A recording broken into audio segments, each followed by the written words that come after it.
Hey everybody, my name is Dale Davidson. I'm the Dear VA guy. Thank you for tuning in today. So hey, undocumented disability claims, what does that mean? Well, hell, my C-file doesn't contain treatment records for my claimed condition. What do I do? Or it doesn't contain everything I need to complete my claim. What do I do?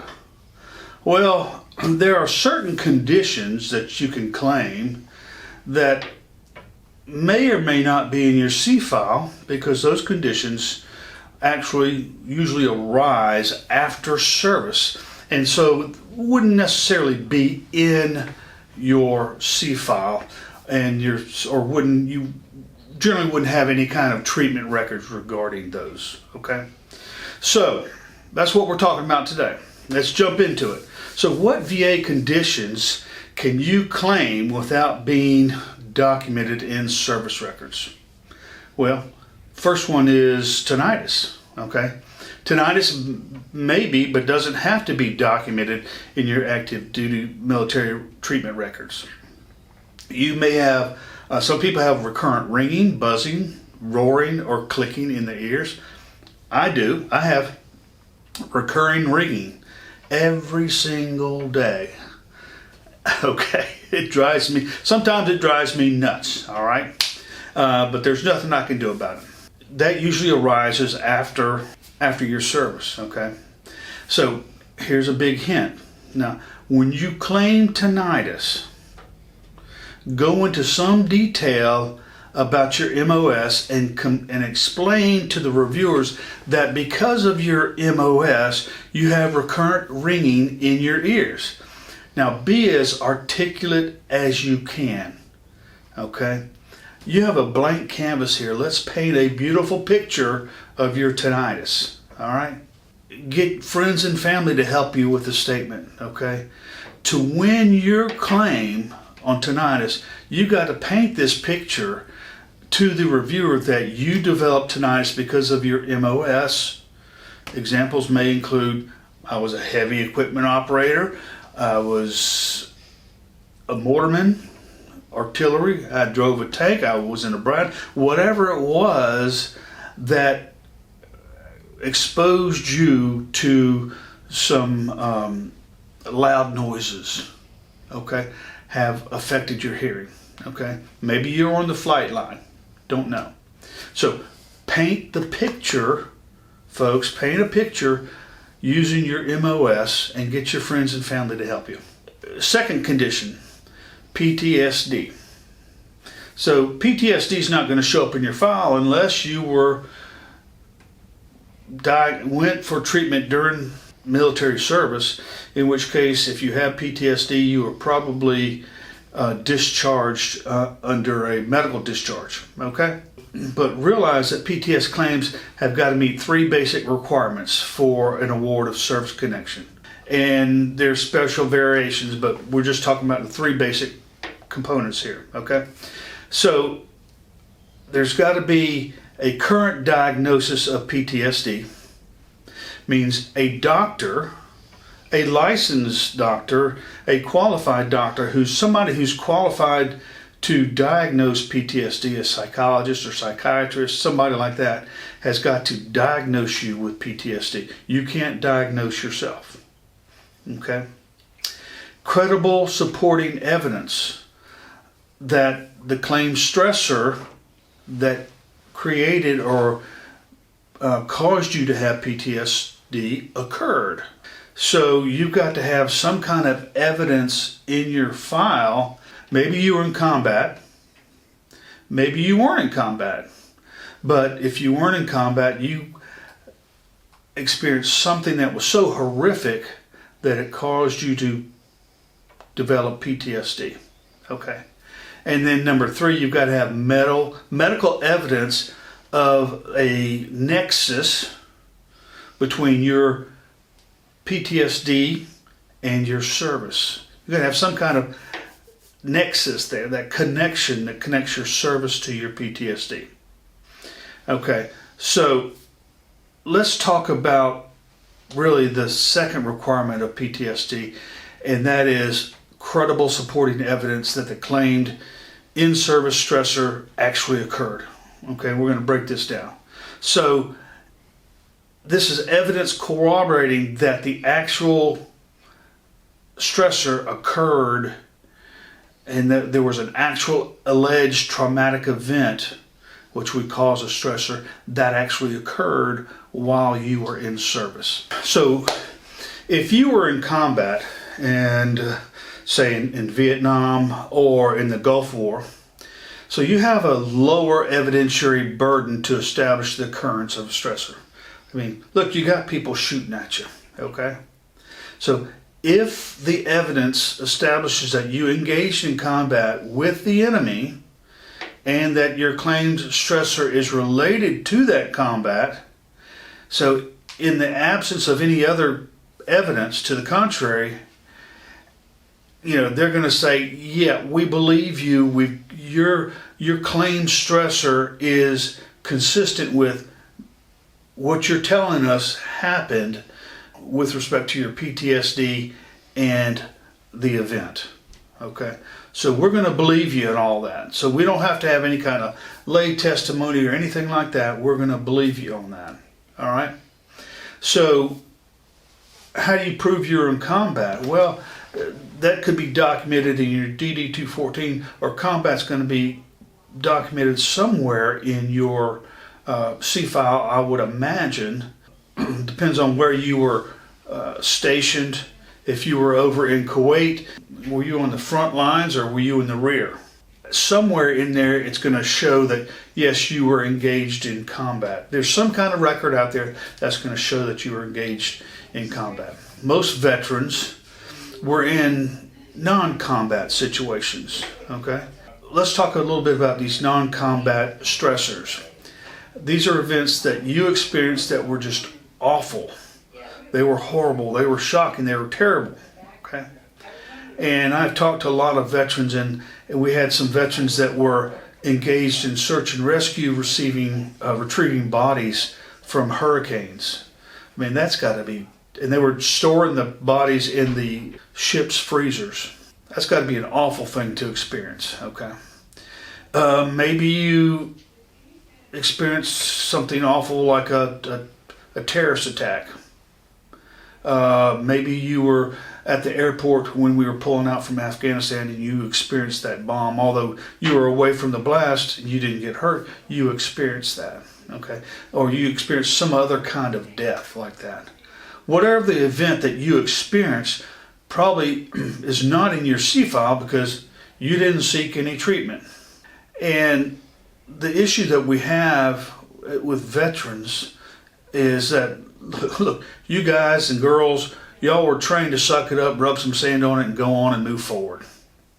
So you're not seeking treatment for things while you're in service, but after you get out and you had some time to unwind, so to speak, all these emotions come back on you. All these awful and horrible and horrific things that happen to you come back to you, and that's when you start to develop the PTSD. Again, you were trained to suck it up, but now it's coming back to you. So your C file is going to contain some information as to where you were stationed, okay? When writing your stressor statement, make sure to include those details. Maybe, hopefully you've kept in touch with some of your buddies. If not, there's Google and Facebook to find out how to get in touch with these people and get buddy statements to say, look, we were there, this is what we all experienced. It's not in my file, but as a group, this is what we experienced, okay? I'm telling you, strength in numbers is a good thing when you're trying to come up with some stressors in a non-combat situation, when you have people that were there living it with you. So if you can't find any buddies, friends and family can provide statements of how you behaved before and after service.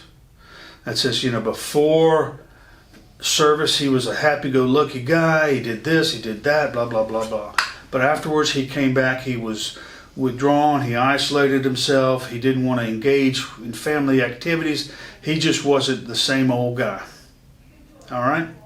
So that's PTSD, and how that generally arises after your service.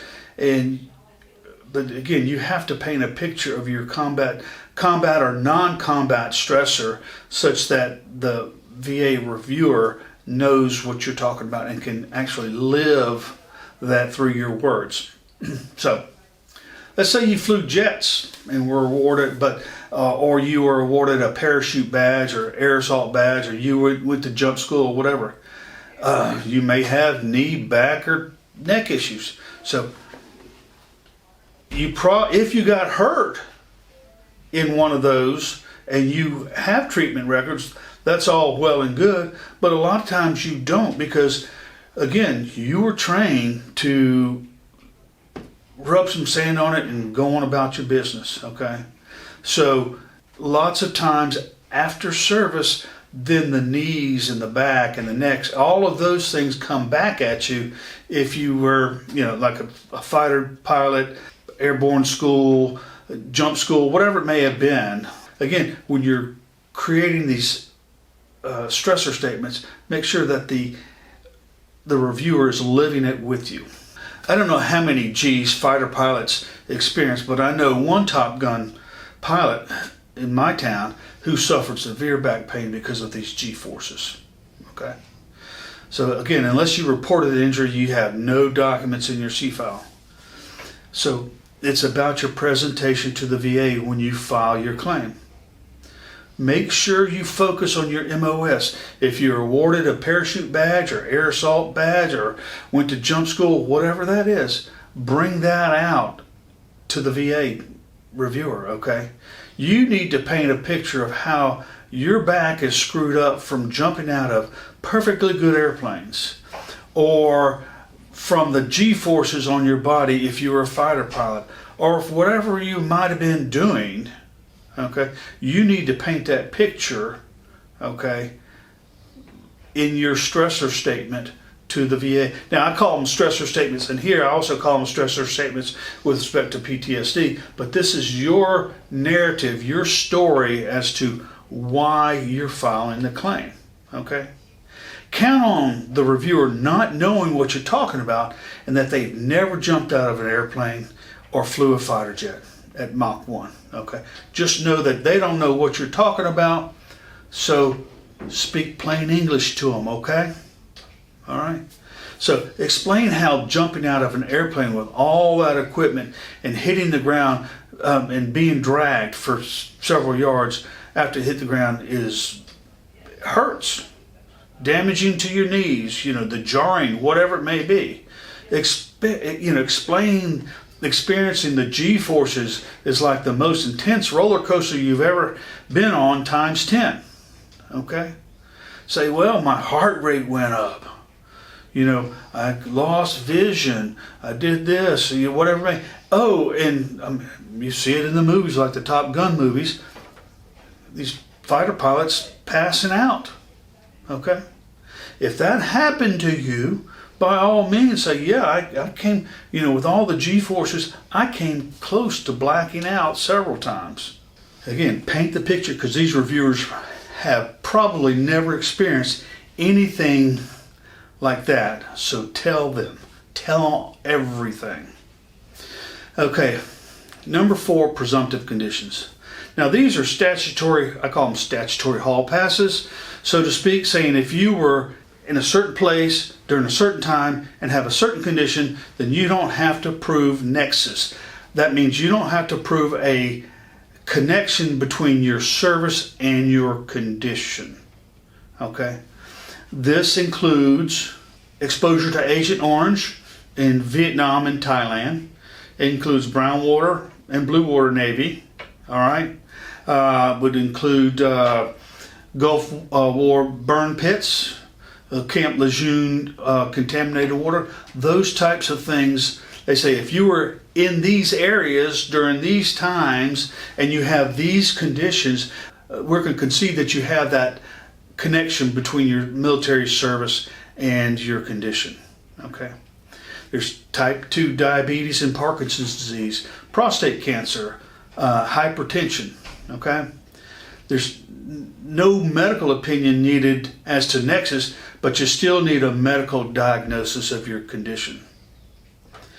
And kind of closing, let me caution you about cancer. Cancer's bad, okay? Everybody knows that. And so many cancers are treatable, and thousands with cancer go into remission. The VA doesn't realize this, but remission is not a cure. You still, if you had cancer and you're in remission, you still got cancer. You're not cured, you're in remission. Okay? So what happens when you're at 100% for prostate cancer and your doctor now says you're in remission? The VA no longer considers you 100% disabled. I've seen this on numerous occasions. So it's imperative that you monitor everything, monitor your medical, and there are secondary things that you can claim, usually with respect to prostate cancer, okay, that need to be addressed also, so that the VA, when they look to reduce your 100% because you're now in remission, will not affect you because you've already got additional percentage ratings for whatever those secondary conditions are. So just be careful and monitor everything. Folks, thank you for tuning in today. I hope you learned a lot. Hey, look, check out this video. It's called Buddy Statements, the Key to Winning VA Claims. That's if you don't have any kind of documentation in your C file, man, get in touch with your buddies, Google or Facebook, whatever it takes, and y'all get together and make it happen with your stressor statement or your narrative. Until next time, be blessed.